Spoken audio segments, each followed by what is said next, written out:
Hello, boys and girls. This is Genviève, and you are on Genvièv TV, your channel for forensic and clinical education. And today I'm just tuning in live with you very briefly for a short discussion, basically based on my comment last week regarding the global lockdown of COVID-19, which apparently has led to what United Nations Secretary General Antonio Guterres called a horrific surge in domestic violence worldwide. So last week I mentioned very briefly that we might want to reconnect to talk about the way to protect ourselves from abuse, from predatory behaviors and predatory personality types, and one of them is the antisocial personality disorder. So as you know, I'm not a psychotherapist. I do not diagnose. I'm a hypnotherapist. I'm a clinical forensic hypnotist here to help you regain your strength. So the reason I approach these personality types with my videos is to help you recognize the signs and symptoms, because we're all familiar with NPDs now. It's been very widely discussed over the last several years by what the medias, the social medias, how to recognize predatory types of individuals that put our safety at risk. And there's a lot of similarities with NARCs, what we call NARCs, NPDs, narcissistic personality disorder individuals, and antisocial personality disorder individuals, which are less known, less talked about, and yet they're among us in society, and they're not all serial killers. In fact, the term psychopath was actually a legal term that was established by forensic experts in an attempt to predict criminal behaviors and criminal developments. But it goes back to a personality type that is called antisocial personality disorder, and that's a type that is that's been so mediatized that it's very hard for us to identify it when we are among these kind of individuals, simply because it is a type that's been so renowned as being serial killers that's what we expect them to be, when in fact they're actually in day-to-day society more often than not absolutely not serial killers, but simply unable to relate to others in a way that we are used to relate to others, which is based on our emotions, which is based on our capacity to be intimate with others based on how we feel and how we exchange our relationships. So I want to go over a few details here to help you understand better maybe the difference between NARCs and antisocial types. So both types are going to be exploitative. They're approaching you with exploitative entitlement. Maybe with the NARCs, the NPDs, it's more covert because they're approaching you with massive displays of passion and emotions. Whereas with the antisocial, there's no ability. So here's the difference. The antisocial personality disorder individual, their brain are wired differently. And there's been some theorizing that there's two types. There is the psychopath and the sociopath, and the psychopath is born that way and the sociopath is created by their environment. But basically, it's all part of the profile of the antisocial. Their brain is wired differently. They're not capable of actually feeling emotions. So with the NPDs, they don't feel your emotions, but they feel their own emotions. And when they begin to court you, there's going to be this immense passion that for those of us who are empath, we feel emotions very strongly, and we feel other people's emotions often as if they were our own. So we're more easily tricked by an NPD because during their courtship, they are immersing themselves in extraordinary passion for you, and you feel it. So their emotions at that moment are deeply immersed within the passion, and you feel it. So you get tricked more easily.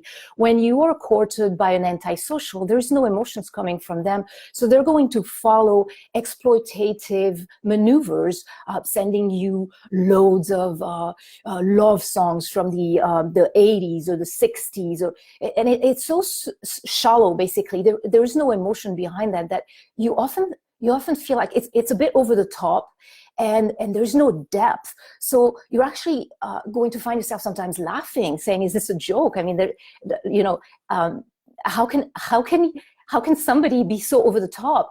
And so you're laughing with them, saying, oh, this is really funny. And then they'll counteract with you saying, well, what's funny? Because they're not understanding. Basically, they're courting you in the only way they know how, based on culture, expectations of cultures. They're going to go over the top with the actions, but there's no feelings behind.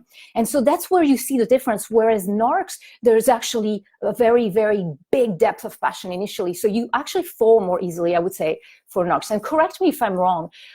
There's also a difference with the grandiosity. So the NPDs, deeply within the narcissistic personality disorder individuals, they have a lack of confidence. So they're feeling fractured, they're feeling they were rejected, they were told they were not good enough early in life. So they do not have the confidence inside. So they're going to project a grandiose sense of self that is manufactured and they're not feeling it. The antisocial truly deeply believe that they are superheroes. They will portray themselves as superheroes. They think and they believe, I mean, deeply consciously, that they're better, more knowledgeable at anything than even the experts in their fields. They will believe that they know the law better than attorneys, that they know police works better than the police themselves, that they know basically they're right about everything. They're always right and everybody else is always wrong. So in the antisocial, there is a truly deeply believed sense of superiority. They know better on any matter than anybody else. Another thing you will see often with antisocial is problems with substance abuse, addictions, alcohol, drug dependency, physical dependency on substance use and abuse that is lifelong, basically. They also have very strong anti-establishment beliefs and principles. Usually you often see problem with the law in an early life, criminal records, legal issues, all of that. Both narcs and antisocial are known for being pathological liars. They're compulsive lying about just about everything, and they're portraying a false image of themselves for the narcs, and for the antisocial, it's a conviction of themselves being superior, but they will use just about anything. And because there is no accountability, no responsibility, there's absolutely no sense of moral code, basically, that are bringing them back to what is right and what is wrong. So what we'll see often with these kinds of personalities, so the false promises. So in courtship, of course, there is the carrot and stick, the bait and switch, the grandiose plans and consistent letdowns. You'll find that they portray, both narcs and antisocial, they portray themselves in an over-the-top romantic ideation. And yet they will constantly and consistently let you down. So all the promises are false promises, and there is no accountability because it's really all about tricking you and not being there for you. So on the NPD, interestingly enough, and we've all heard that and seen that and experienced that for those of us who have become involved with them, on the NPD side, they will purposely damage every important event like birthdays and celebrations because they need to be the center of attention. So an important event, they have to be the pièce de résistance. And so they will purposely make sure that the event is actually destroyed for you. On the antisocial, it's a complete absence of care. So for instance, they can tell you for like months and months and months that this date is going to be so important and lead you to have your expectations. And on that date, they're completely ignoring the event because it is irrelevant for them. Now, another thing that's really interesting that is similar for different reason is whenever you encounter a problem in your life, they will both bolt. The reason being, you are an instrument. So for the narc, you are a tool to help them with their image, with their goals and their personal prestige. For the antisocial, you're an instrument as well. You're basically an object. So for both types, you are not a person, a human being for which they care about their heart and they care about your happiness. You're a tool. You're basically an object. And so that's been said a lot with NARCs and NPDs, that you are there to serve their needs. It's exactly the same for Antisocial. You're basically a belonging. You're a toy. And hello, Patrick. Hello, David. Thank you for joining. Corinne, Arnaud, Juanca, Tricia. Thank you all for joining me today. André, very nice to see all of you. So just a conversation today, nothing very, very set in stone, just some ideas and thoughts to help you keep your alertness when you see signs of abusive behaviors and abusive disorders, just to stay aware, because both types, as long as you're not trapped with them, you're fairly safe as far as your physical situation goes. The moment you become dependent upon them, then that's when it becomes very, very dangerous in both categories. And so talking about their inability to be present whenever you are in danger. So the NARC, the NPDs, will purposely abandon you because there's almost a schadenfreude tendency in them, in pleasure, in seeing others harm. For the antisocial, if you're not functioning at your top, it's basically like an object, like a vehicle that they acquire.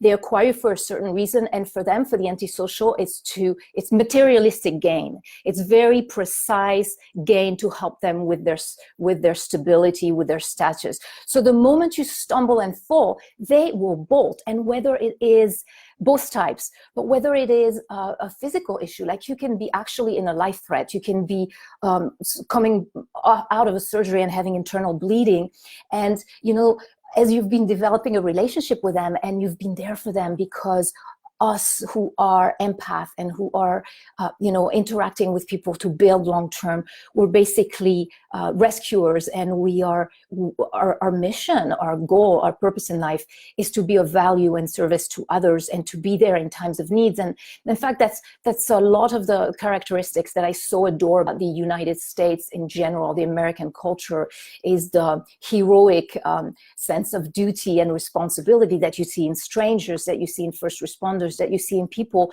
that just rush to a scene to help. And that's what truly moved me about the American culture in general, that culture of responsibility and placing your own life in danger to serve others and being there in times of needs. And you see that in our neighborhoods, you see that around you all the time. And that's the one thing that you will not see with NARCs and that you will not see with Antisocial.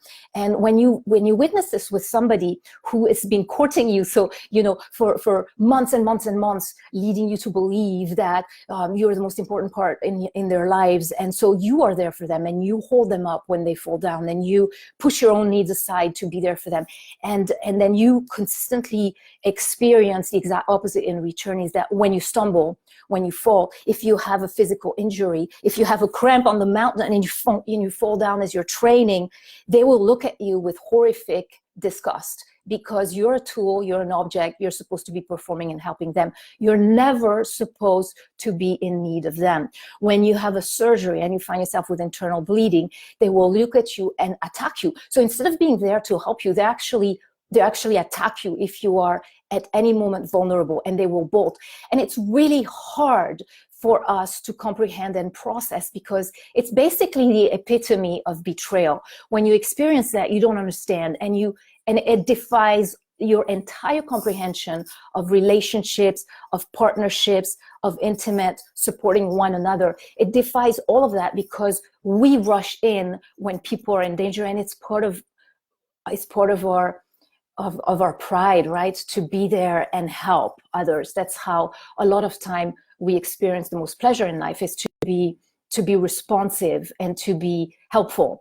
And those people, they will take advantage. So there's going to be the exploitation. So it's, by the way, again, comparing the two, the exploitative tendencies of antisocials are much more overt than NARCs. NARCs tend to be more generous, especially at the beginning. They will lavish you with generosity to gain your admiration and respect. The antisocial will take from the first contact. There's exploitation there. The first contact is about what they can get from you, and there's no shame. They will actually take your belongings, they will take your supplies and leave and expect it to be absolutely normal, because there is this definite sense of entitlement, exploitative entitlement. That's a definite mark of antisocial personality disorder, as well as NPDs sometimes. But I think it's a lot more overt and expressive in antisocial, and some a bit more covert in NPDs at the beginning. And so when you collapse, the antisocial will just look at you and attack you and bolt, and they will not come back until you're back on your feet. So basically, as long as you are in danger, as long as you're vulnerable, you're no longer an asset for each type, for both of these types. You're no longer an asset. They will completely abandon you, and they will come back when they see you're back on top, so they can take advantage of you again. So my question to all of you: need to use a dinner bell. What is this, Patrick? I'm reading your comments and I'm not understanding, Mr. Patrick. So anyway, my question for all of you: when you see this behavior, because it's a pattern, so it will repeat itself. As long as you're able to give and to provide, they will be there. And the moment you are shaken by something, they will bolt. So is this what you want in life? Because you will see it replicating itself, and the people around you will notice it too, and they will bring it to your attention, and they will tell you, look at this behavior, is this what you want? There's also a Jekyll and type. So go back to my video about coercive control. That's a typical example of what happens when you're actually trapped with an antisocial. Definitely, and you'll see that in the Sleeping with the Enemy movie with Julia Roberts back in the day. That's such a clear and demonstrative example of what happens after the courtship, after you're actually allowed yourself to be trapped with them, whether it's within a marriage. So that way you're totally tied up with that. And then you become under their control. Or even if it's just on a vacation when you're with them and you cannot remove yourself from the situation, there is a Jekyll and Hyde personality switch that takes place with brutal intimidation and bullying, and where all of your rights, even your basic human rights, are denied. You as a human being no longer have any rights. You're there to serve them, and they will exert despotic, tyrannical control over you that is actually terrifying to experience. So that's what happens when you're trapped with them. They will husbands with their wives, when you become part of a marriage in that situation, they will control your spending, they will control your activities, they will basically become tyrannical. It's a very dangerous situation. So you have to be aware of that and recognize the signs. And when you know that you're with a personality of that side, know that as long as you're independent, as long as you're in control, as long as you are high functioning, they can be absolutely incredible with you. And of course, you know the cycles of abuse. So you see that in all of the depictions of these kinds of personalities. You will see the abuse and then the overflowing of love bombing. It's called trauma bonding. Basically, they are getting you used progressively to being disregarded and harmed and hurt, and then lavished with presents and attention and gifts, so that it becomes more and more habitual for you, and you put up with more and more. So my question for all of you is, once you're in a situation like this, so first of all, very importantly, make sure that you keep your independence, so that you're not trapped financially and economically with them, because that becomes a death sentence. It's extremely difficult to exert yourself from those situations. But most importantly, ask yourself, do you wish to be with somebody who, as long as you provide for them, as long as you are there for them, they're always going to be wonderful on the outside, very shallow, because there is no depth. So for instance, they will tell you they love you, they love you, they love you, over the top, constantly, over the top, in a non-natural way, I would say. It's almost like automatic mechanism that they constantly bombard you with, but there is no depth, and there's no reality to it. And they will tell you themselves that the first Jekyll and Hyde switch, personality switch, that they actually do not believe in love, that to them love is a choice. And that's so transparent, because it shows you exactly what it is. They put a choice on you, like they would go through a catalog and find an object that they want, or a car that they want, or a tool, or a belonging that they want, and they expect that object to be functioning for them and serve them and fit their needs, but that object cannot be at any time relying or dependent upon them for anything in return. And the moment that happens, then the personal switch takes place, and you find yourself under either complete abandonment, and you can actually bleed to death. So you'll find 60, 70-year-old neighbors rushing to your aid, being the rescuer, being the masculine support that you expected, and you'll fight that person that is half of your life, bolting because they cannot and do not want to be there if anything happens that is requiring of their support. So ask yourself if that's what you want in your life, and if that's what you're willing to put up, because as life goes on, we each get older, right? And so things happen. You may sometimes have a disease, you may sometimes have an illness, you may sometimes have things that happen. And just know that with those types, you're going to be on your own. And more than that, they're going to be attacking you when you need them most. So that's something that you need to be aware of. So again, I'm not a psychotherapist. I'm a hypnotherapist, so that means I'm here to help you stay strong. I'm here to give you as much information as I can, and then help you with your mind recover your strength, recover your direction, your purpose, and help you make the best possible decisions while you're addressing your medical symptoms with your licensed medical providers, and your mental health symptoms with your licensed mental health providers. I do a lot of research in trauma centers, and very close connection with the clinical director of a very large psychological association. That's just absolutely a wonderfully instructive and phenomenally